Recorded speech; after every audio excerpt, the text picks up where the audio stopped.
হয়েছে। ওনার bypass surgery হয়েছে, বুকের একটা বড় সার্জারি হওয়ার পরে উনি বাড়ি ফিরে যাচ্ছিলেন। তার আগে ওনার সাথে দেখা করতে গিয়েছিলাম। তখন উনি শহীদ আদিলের কথা বলছিলেন, ও কি করতো, ওর কি ভালো লাগতো, যেদিন ও শহীদ হয় তার আগের দিন ওর চিন্তাগুলো কি ছিল এবং নতুন বাংলাদেশে ওর স্বপ্ন কি ছিল সেটা নিয়ে তিনি কথা বলছিলেন। এবং নতুন বাংলাদেশে শহীদ আদিলের বাবা এবং মা তারা কি চান সেটা জানতে চাচ্ছিলাম।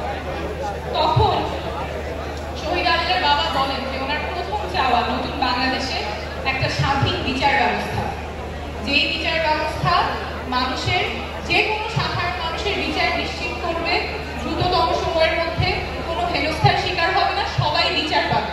এটাই নতুন বাংলাদেশে ওনার চাওয়া।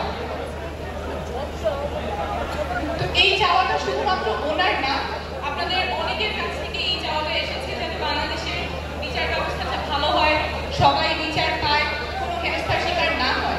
এখন আমাদের বিচার ব্যবস্থা যে ভঙ্গুর অবস্থায় আছে, সেখান থেকে এমন বিচার ব্যবস্থাতে যাওয়া যেখানে সবাই তাদের অধিকার সংরক্ষিত হবে এবং বিচার পাবে, সেটার জন্য কিন্তু সংস্কার প্রয়োজন।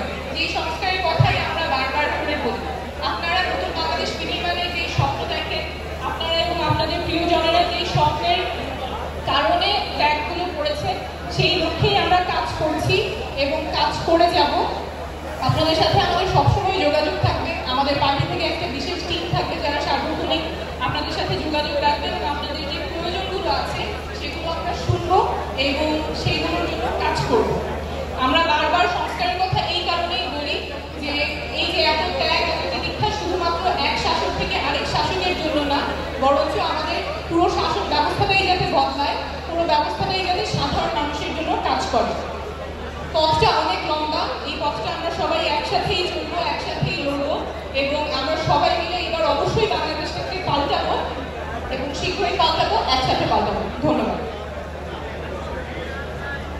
ধন্যবাদ ডক্টর তাসনিম জারাকে। এ পর্যায়ে আমাদের শহীদ পরিবারের পক্ষ থেকে কিছু বলার জন্য অনুরোধ করছি আমাদের 6 বছরের ছোট্ট শহীদ জাবির ইব্রাহিমের বাবাকে।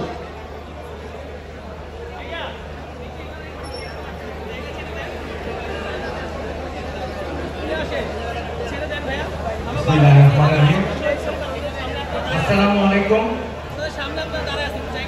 আমি শহীদ জাবির ইব্রাহিমের বাবা, উত্তরায় সবচেয়ে যে ছোট্ট শিশুটি 6 বছরের জাবির ইব্রাহিম।